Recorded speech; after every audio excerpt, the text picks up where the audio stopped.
But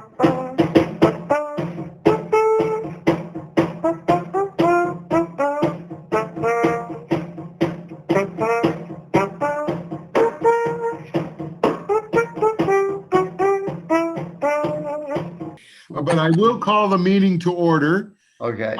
Need a report probably from Joyce about the district conference. A few highlights.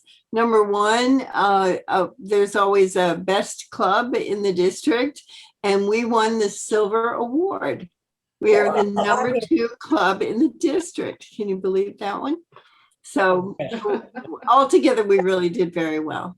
Bo has his brother Bill sitting next to him. Many of you know Bill. It's been a long time since I've seen him at a Rotary meeting, and it's very good to see him. And on that note, I will turn it back over to Susan to introduce our speaker, Mr. Jordan Rich. Well, that's a nice segue, actually, because I think Bill is here because of Jordan Rich. I'm here because of all of you. All right. Thanks, Bill. We do love Jordan Rich. Jordan, you have a bunch of fans here. We've got a couple of people who normally are not at our meeting, but who are here because you're our speaker tonight. And he's got a really extensive biography that I am not going to attempt to cover, but I'll just give you a few highlights, if I may. Jordan is celebrating over a quarter of a century on radio. He joined WBZ staff in 1996, and I think we all know Jordan Rich as a radio celebrity in this community. He hosted the Jordan Rich Show on weekend late nights for 21 years. Jordan is currently the host producer for the daily feature Connoisseur's Corner. He also does the WBZ New England Weekend Show with 6 primetime segments promoting cultural events in the area, and is WBZ's official book reviewer. Talk about multitasking. Jordan began his professional broadcast career at WRKO. He began in 1978, first as a weather reporter, and then a co-host of a morning show, plus his own show, Music Sunday.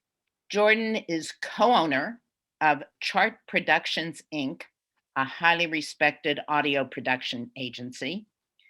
He is heard, his voice, I should say, is heard on hundreds of narrations and commercials, and he teaches voiceover acting.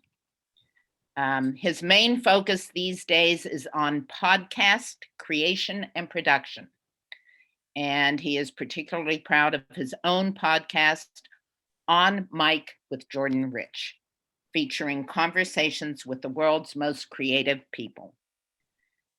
Jordan recently, as if that was not enough, penned a radio memoir entitled On Air, My 50-Year Love Affair with Radio. And all proceeds go to Boston Children's Hospital. Sounds like a Rotarian if you ask me. With that, I will turn this over to you, Jordan, for your thoughts on talk radio. First of all, it's a great pleasure to be with you all.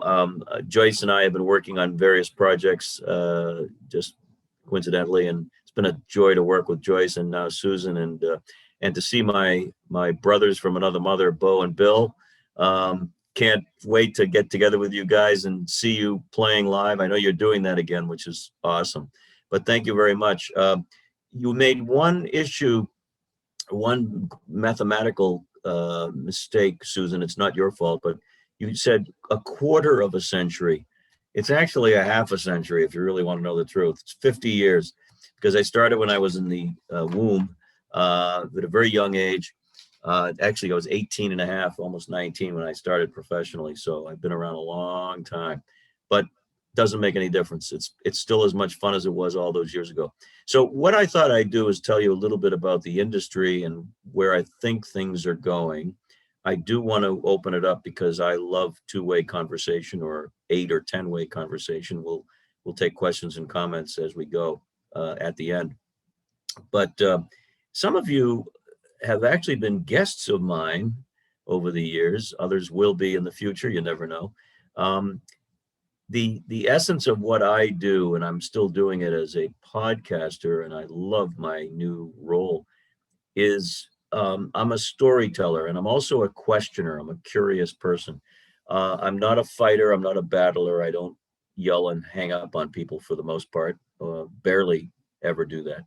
But I've been lucky enough to work with some amazing mentors whom I'll talk about. I mentioned them in the book as well. But let me go back and explain the history of talk radio in about 5 minutes, and then we'll bring it up to the present. And I can honestly tell you that successfully, talk radio has managed, and news on AM particularly, has managed to survive. I'm happy to say that our radio station, WBZ, is the #1 rated station in the market. It outpaces all the others, all the music stations. And that's because people really want to connect, especially in times like the kinds we've been through. Talk radio began, some say, with Amy McPherson, a radio evangelist back in the 20s. But the real talk radio where people would actually be heard calling in, there was a guy named Barry Gray out of New York. Some of you may know that name. And he was doing a music show one night in the late 40s, and he decided to have a little fun, and he held his phone, because people were calling in with requests, held his phone up to the microphone so you could hear the person on the other end, and then he would move the mic away and so forth. That's the primitive start to it all. And then it really started to get rolling in the 1950s with the likes of one local gentleman who did it here, Jerry Williams. How many of you remember old Jerry Williams? Never got a dinner. And I have some stories, and I'll share stories or any questions about the Boston radio scene. I'm not a gossip, but I knew these guys. So if you have any questions about whatever happened to them.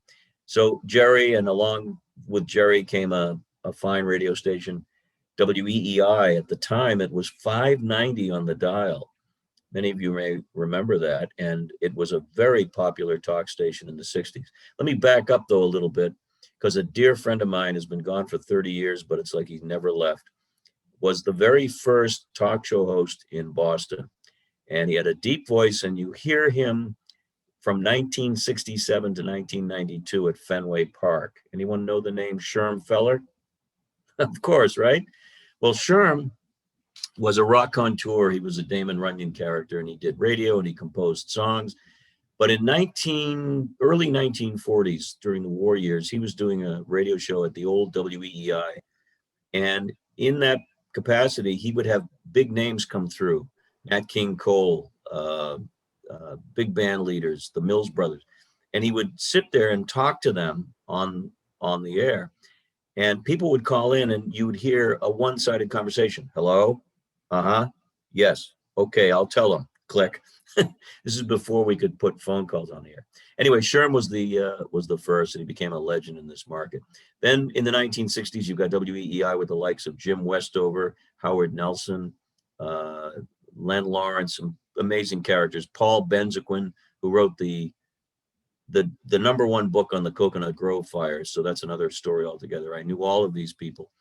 And then you move to the 70s, and you have Avi Nelson, who's a great, great gentleman, and the legendary David Brudnoy, who starts to rise in prominence. And at the same time, in Boston, you have the fun of Larry Glick, 254-5678, Glick here, right? Larry Glick, who did late night radio, and that's what I ended up doing for decades, and was beloved and was heard in 38 states in Canada. So then you get into the 80s and 90s when you get syndication.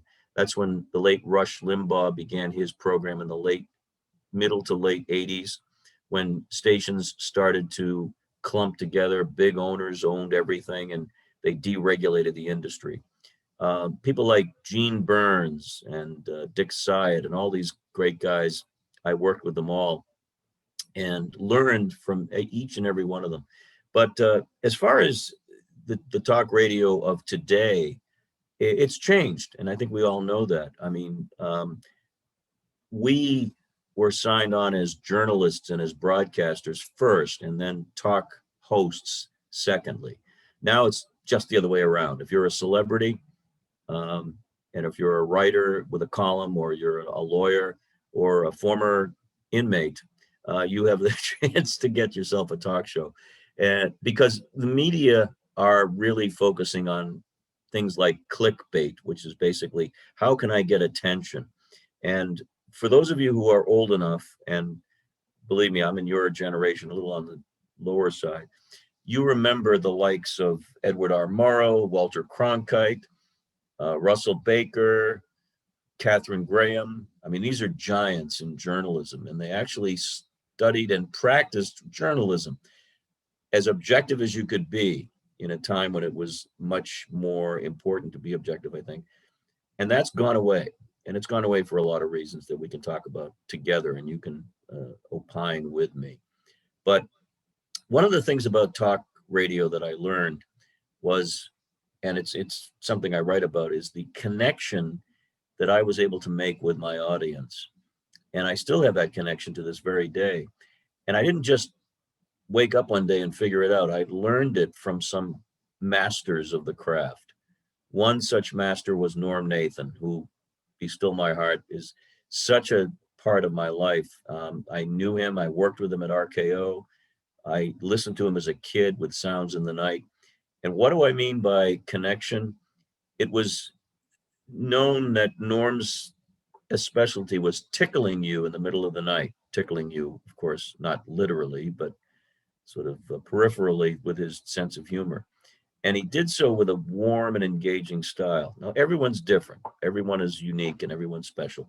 So no one person is going to match another's style, but there is a certain method to the madness. And the method that I picked up on was very much Norm's method: self-deprecating humor, have a lot of fun, but do it at my expense, because people, as we all know, everyone's very fragile in today's society, but even 30 years ago, it isn't fair to have the microphone and blast insults at people who can't defend themselves. So there's a certain level of maturity, I think, that we all want to gain by treating people with respect, but self-deprecating humor and gentleness and kindness. But I took it another step further in my career. I also learned from David Brudnoy, who was one of the most intellectual, most erudite individuals with 2 doctorates, 2. Brilliant man, very opinionated, but also backed up his opinions with hard evidence and information and education. Read every book, and this is something I learned. He read the books of the guests who were about to appear on his show, and he had a 5-night-a-week show. So he was reading constantly and always prepared. And then when he disagreed with a caller or a guest, and the guest disagreed with him, there wasn't a hang up. There wasn't, and by that I mean there wasn't a fight to the finish and somebody has to harumph and walk away bloodied. There was always this interchange of intellectual curiosity, and he could absolutely run up and down anyone he disagreed with, but he did it with class and elegance. And even if you disagree with him, and you might have many times, you had to respect him. So those are the 2 influences on me. Now, I stopped doing the late night show in 2016 because, as some of you know, I remarried, and it was time to slow down, because when I'm talking to guys like the Winnikers who work nights and are up all day, all night, unless they're playing golf and winning championships as Bo does. But it wears on you, doing those hours. So I gave it up. And in the last 5 years, sadly, I think there's been a bit of a dearth of interesting conversational local talk. We really only have a few left. Dan Ray, and I'll be filling in for him on Monday. Morgan White at BZ is back for a couple of hours, but that's about it. I mean, you have National Public Radio, you've got all that stuff, but it's really not the local friendly hangout with Bob Raleigh or any number of people in the night. Now, you may have noticed I haven't mentioned any women talk show hosts. And one of the reasons is because there really haven't been that many. And it's really unfortunate. I worked with a lot of people over the years and very few females in the talk end. They were always the disc jockeys or the news reporters, but not the talk hosts. There are some that have broken that barrier, of course, on television, so many female talk hosts. But people like, you may not like her and you may have problems with her, but Dr. Laura has been going strong for 35 years, #1 in many, many markets. And there are others that are, championing the cause. But what have the subject of my talk is what have I learned staying up all night? And I wrote a lot of it in my book. I learned, #1, that if you really listen to people, their voices, forget about their faces. And these days with the masks all coming off, we can see faces again, which is nice. But in the real world, we don't listen very much. We don't hear very much because there's so much chatter, so much noise. Thank God for the music that these gentlemen provide, but there's so much noise. And as a result, you hear this and see this on television, particularly people just talking over each other, screaming at each other, and not ever listening to the other person. Well, all that aside, I took listening to a new level. I developed a sense of hearing and understanding and empathizing that changed my life, absolutely changed my life.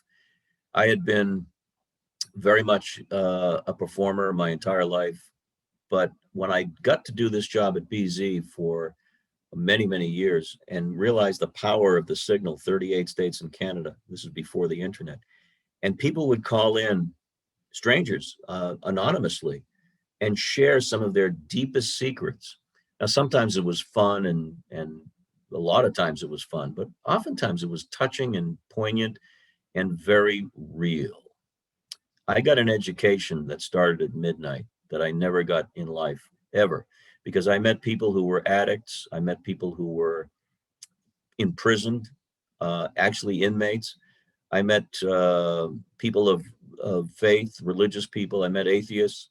And I met them many times anonymously. Whoever's calling in, there's no selection process, it comes to us. And I developed this knack that I'm most proud of just listening and then being able to react. And oftentimes we had surprises, and I'll give you a few examples. But when you really understand that we're not alone, because think about it, it's 3 o'clock in the morning and someone's calling a radio station because he or she is very lonely or depressed or sick.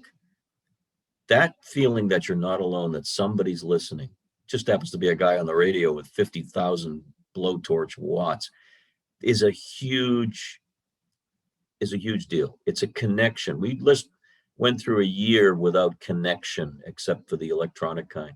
But the radio is different than this. It's even different than this. Radio is an intimate, personal medium. In the 1930s, radio took off. And as soon as talking pictures came into play, the word on the street was radio was going to die. Movies would just do away with radio, no need. Wrong.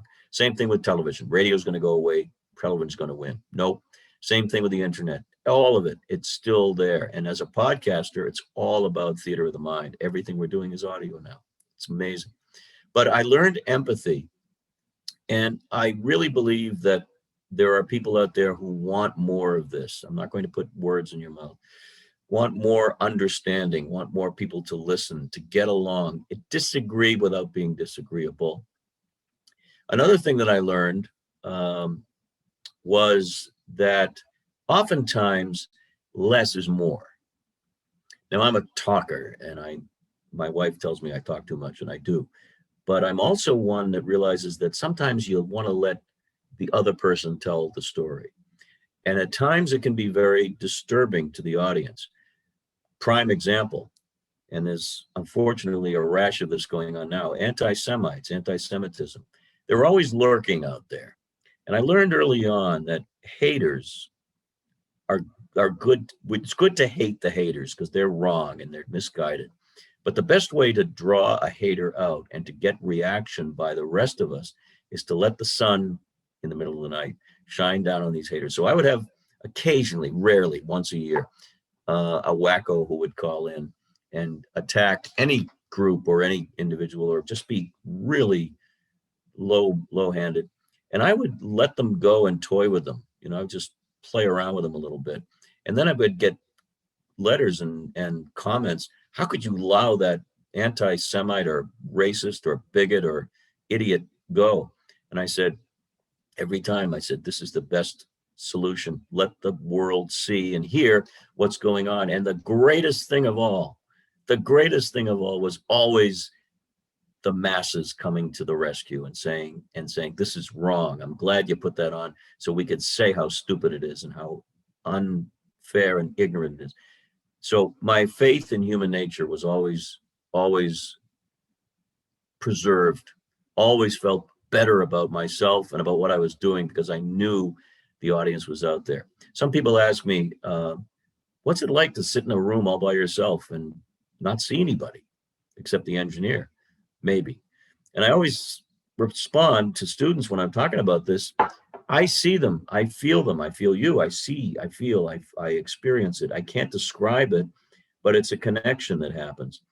We have an expression, there are two types of folks in broadcasting, people in radio, and then there are radio people. I'm one of those radio people. I eat, drink, sleep, and do it. I wanted to mention a few other things, and then by all means, open it up to comments and questions. And if it's okay, I will ask you some questions, not trivia questions. I will ask you questions to involve you in a discussion, because I think that's the best way to have some fun and clear your mind and get things going. But I wanted to mention a few things that are interesting about where we are today. In 1995, a big change happened in news and television news, and that was the O.J. Simpson affair and the O.J. Simpson trial. What that did, and some might say that CNN began with the Gulf War, but what RAP did is it crystallized one dramatic story and went 24/7 with that story, every angle, every offshoot. And as a result, you had all these characters, Cato Kalin, I mean, all the prosecutors, all these people, the judge, and it became the talk of the water cooler, right?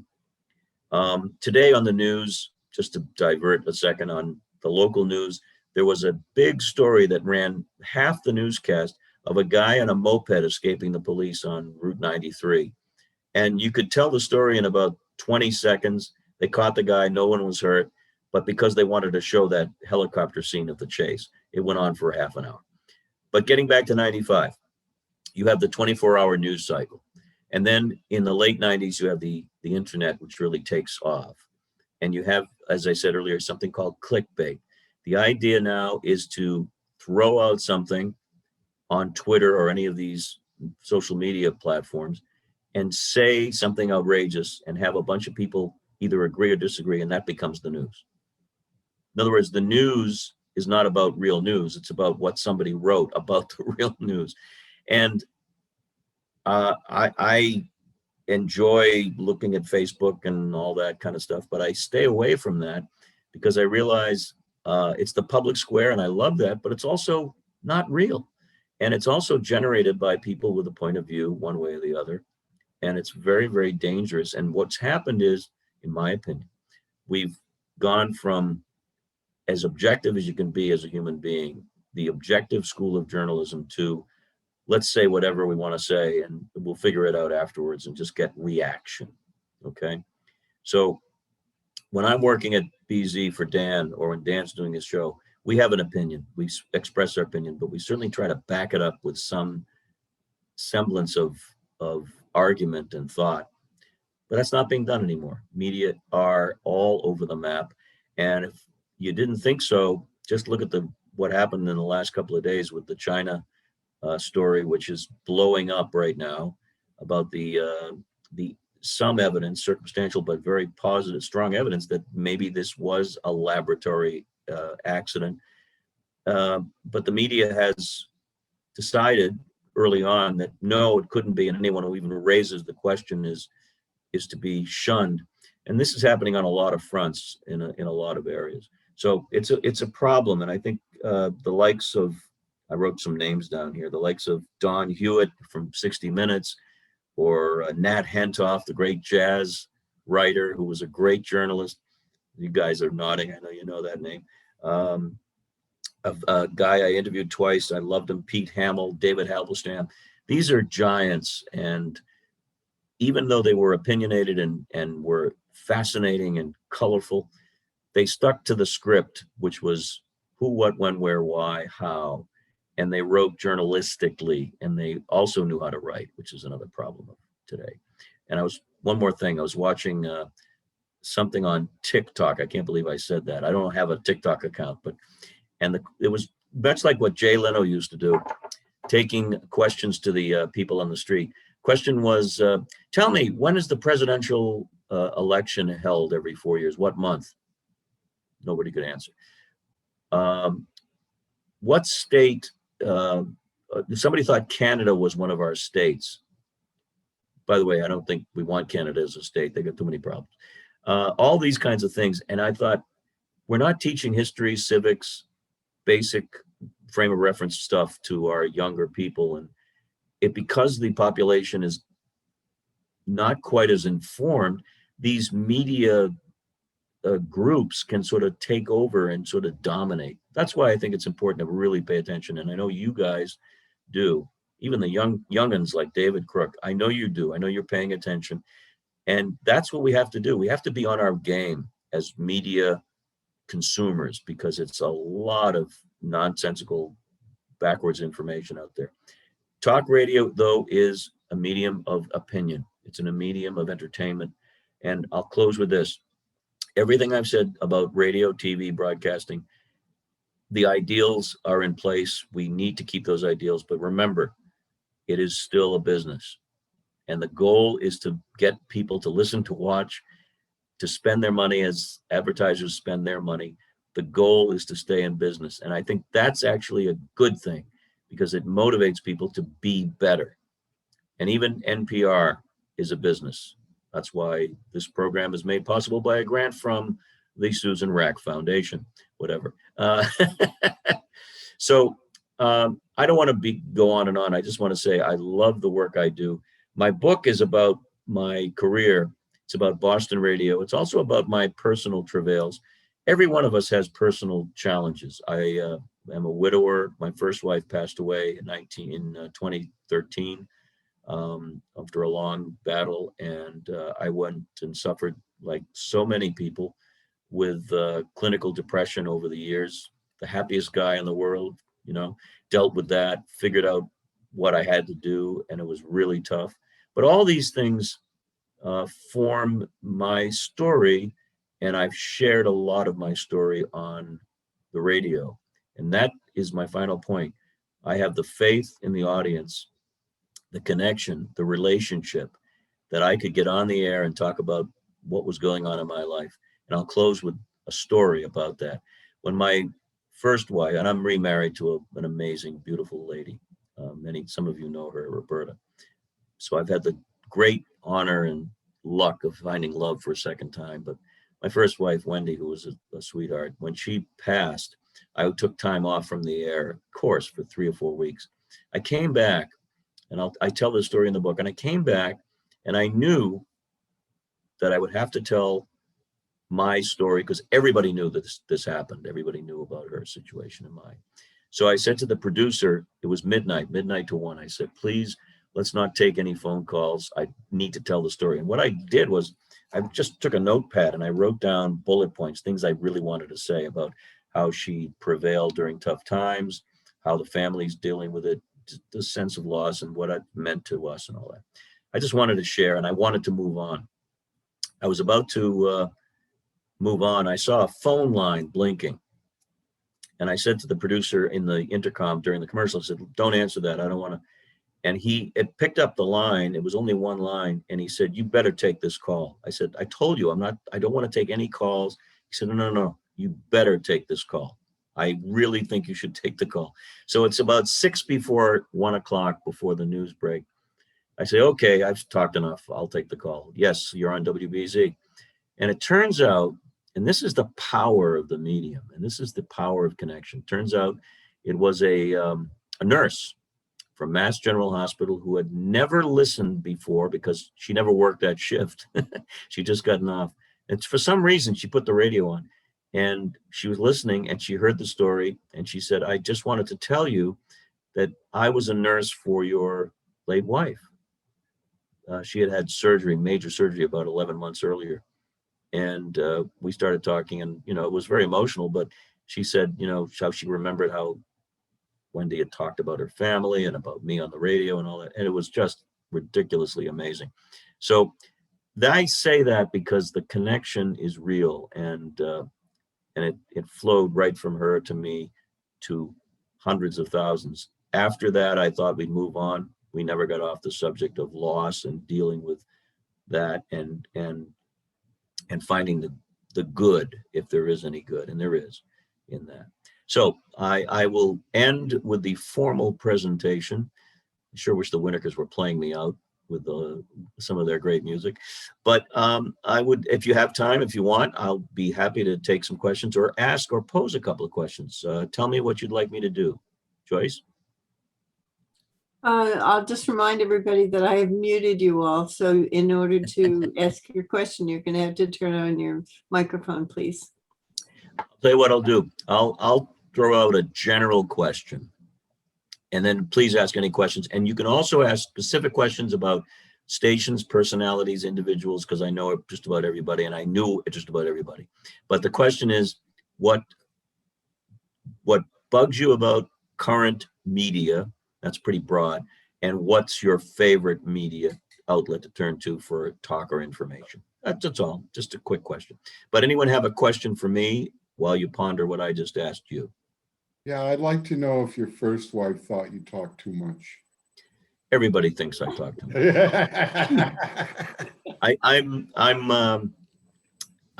It's interesting. Although I will say this, Steve, when I'm alone, I'm a very quiet loner in terms of, I love to watch my movies and read books and listen to music and just veg out.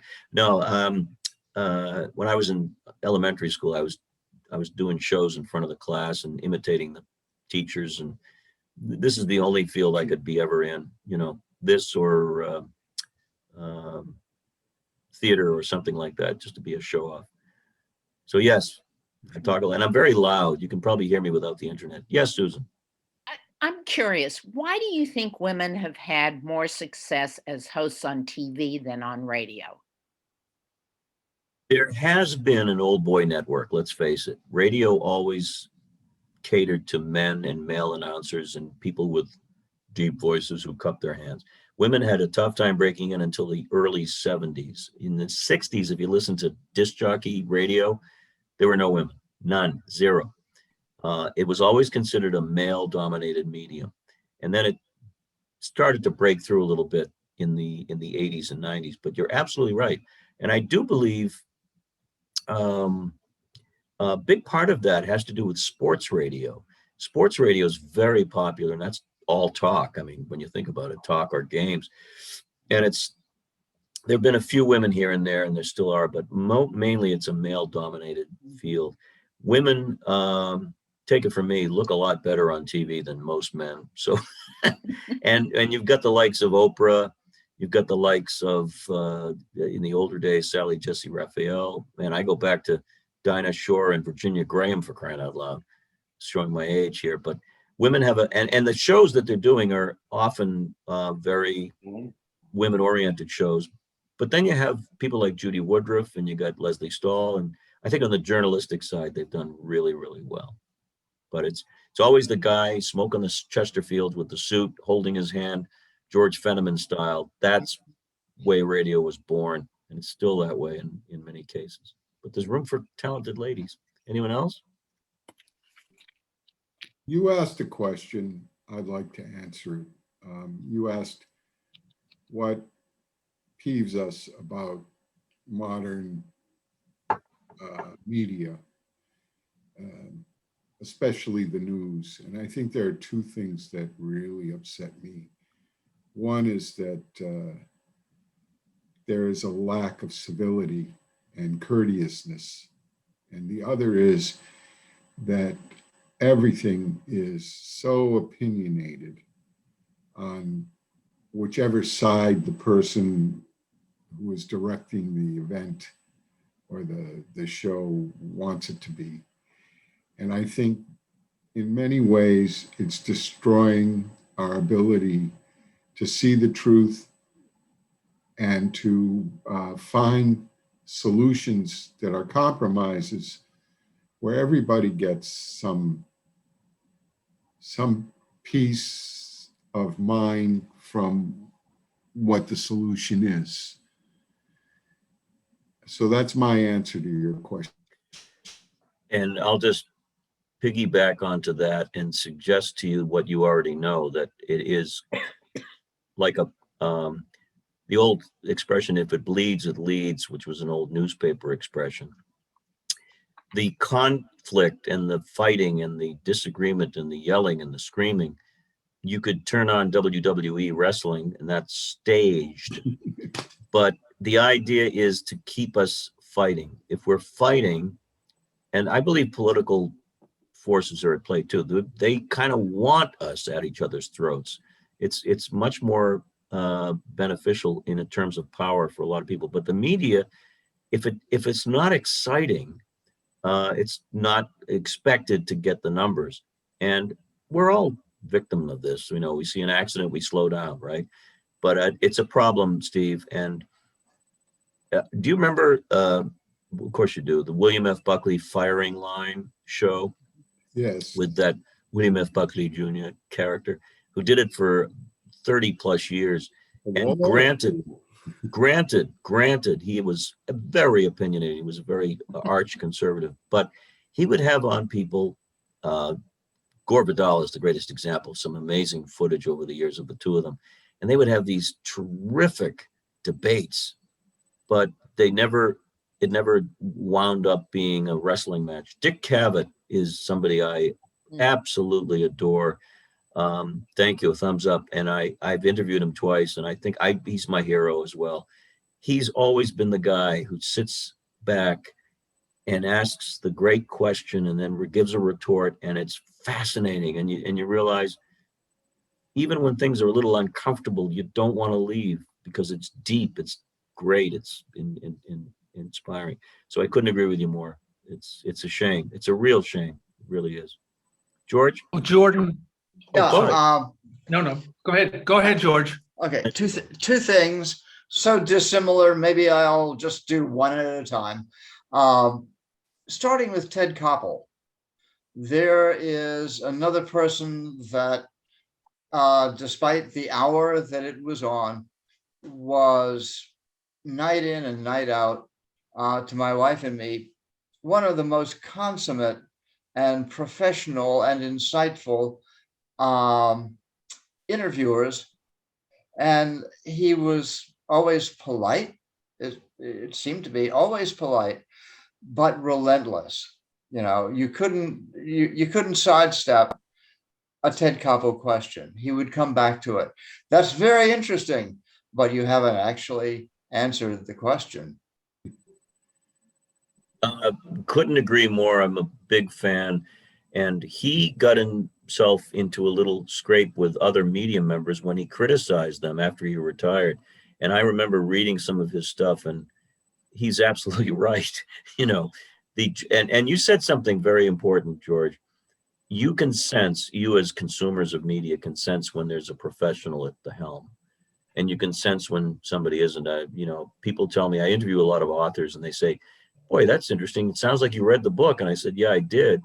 And they'll say, well, I did 14 interviews over the last week, and most of them just were reading notes and didn't listen to anything I said. So it's very much like that in the word. You had a second point? Yeah, I did. It's a real pivot. I think I have noticed, actually my wife and I talk about it, since really Black Lives Matter got up and going, that without a lot of fanfare, the number of Black faces, the number of people of African descent who are on shows, who are in commercials, especially. You know, I can remember when there were advertisers that didn't want to offend some people by having too many, which was like more than one occasionally. African-American person in a commercial Now, not only are they there, they are paired very frequently with white people, sometimes as friends, groups of people hanging out, husband and wife and parents, which seems to me to be a kind of normalizing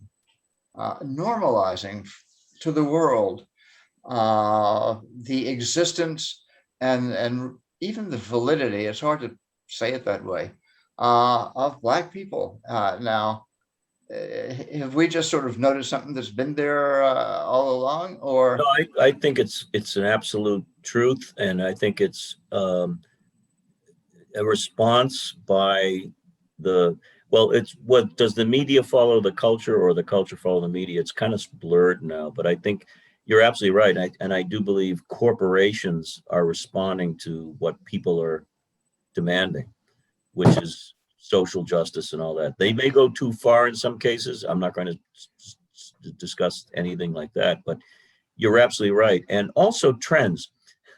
Yeah. We all know when it comes to hairstyles, the 80s were the mullets and the big hair from the girls, and that went away, and then it came back and all that. I think as the dream of mine would be that everyone is treated fairly and respectfully. That's the nice thing about radio. People think that I'm 6'6" and weigh 250, and maybe some people have even thought that I'm of a different skin color or a different ethnicity. I love that. I love being 6'6", but yeah, we're in a crazy. And the other thing too is the social media response. People are not getting their news from television or radio as they did. Young people under the age of 40, actually. I mean, they look at their phones for everything, whether it be Instagram, Twitter. In the 90s and in the 2000s, young people got their news from Comedy Central and Jon Stewart. Yep. Not so much anymore. Now they're getting it from Twitter, TikTok, whatever, quick news bites. Crazy. Hey, Bo, what do you say, my friend? Well, Jordan, I want to thank you so much for being with us tonight. I also want to tell you, I've listened to your show on WBZ Radio hundreds and hundreds of times over the years. And I've also heard you speak publicly numerous times over the years, and I have never enjoyed you more than tonight. Your message is it's such an important message, and it's right on par, speaking of golf. And Susan said earlier, you sound like a Rotarian, and you definitely have Rotary in your heart. I could say more, but I want to let my brother Bill say a few words to you as well, because I know how much he loves you. Well, there's nobody more generous and giving than you. Every year you'd have a booklet, and the proceeds would go to a hospital. I think it's Children's Hospital. Is that correct? Yeah. Yep. Every year. Yeah, every year you'd put together a phenomenal book, and everyone would contribute. They'd write poems, there'd be recipes, and we played some music on one of the recordings over the years. I remember that. You guys, you guys have been part of the fabric of our air. You're still on the radio with Morgan regularly, and what I love is, and I'll let you talk, Bill. What I love is bringing the Boston community together with people like the Winnikers. I've got a laundry list of great people that I could call in, and it's been great. And radio is and Bill is a constant listener. Radio is a connector. It's like the fence in the neighbor. You're talking over the neighbor's fence, but we'll do it with a big tower and 50,000 watts. Go ahead, Bill. Anything else? Well, what you've done is you when in those years you created a family. All your followers were part of the family, and that it sometimes it would heal people. They'd make friends from some of the other callers, but you would foster it. I mean, there just aren't people like that anymore on radio, but you fostered goodwill. You're as good as a reverend or a rabbi or a minister. I mean, you've contributed so much to society in your approach, in your manner, and that's priceless. The word is Minch. Mensch. Ah, And there you go. Well, there are a lot of mentions on this screen, I can tell. I know, hearing David's There story are. and Well, knowing many of you, so. That's what Rotary's all about. The people in Rotary, I always said to Bo, when we first joined, we were just out of college. We were young. My uncle Doc Kraz, who had a practice on Beacon Street in Brookline, his dream was to have Bo and I join the Rotary Club. So we went. And in the first year and Bo and I both sat with all the elderly people. There were Nobel Prize winners. Yeah. I used to walk a Nobel Prize winner home after every meeting. And we learned a lot about our town. But the people that make up Rotary clubs, I said to Bo all through the years, if Rotary ran the world, there'd be complete peace and harmony.